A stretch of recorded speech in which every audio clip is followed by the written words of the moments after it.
రేపు మున్సిపల్ ఎలక్షన్లు జరుగుతున్నాయి.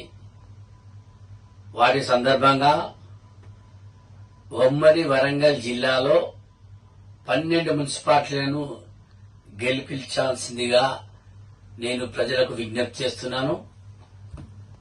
నాకున్న పరిచయాలు అనుకోండి, నేను చేసిన సేవ అనుకోండి, నేను చేసిన పనులు అనుకోండి, అవన్నీ గుర్తించుకొని నా శ్రేయోభిలాషులు, నా మిత్రులు, నా అక్కలు, చెల్లెలు, నా అన్నలు, నా తమ్ముళ్ళు అందరూ కూడా రేపు 11వ తారీఖు మరి కాంగ్రెస్ చేతి గుర్తుకు ఓటేసి వరంగల్ ఉమ్మడి జిల్లాలో 12 మున్సిపాలిటీ గెలిపించాల్సిందిగా నేను కోరుతున్నాను.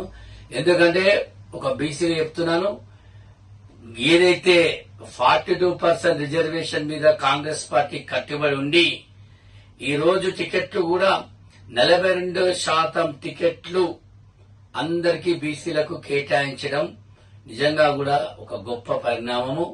మరి దృష్టిలో పెట్టుకొని మన కాంగ్రెస్ పార్టీని గెలిపించాల్సిందిగా నేను అందరినీ కోరుతున్నాను.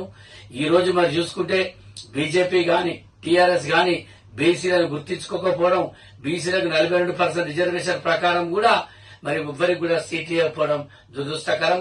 తక్షణమే బీసీల ఐక్యత చూపించాలంటే రేపు జరగబోయే ఎలక్షన్ తప్పకుండా మరి ఏకతాటిగా 13వ తారీఖు ఓట్లు వేసి కాంగ్రెస్ పార్టీ గెలిపించాల్సిందిగా నేను కోరుతున్నాను.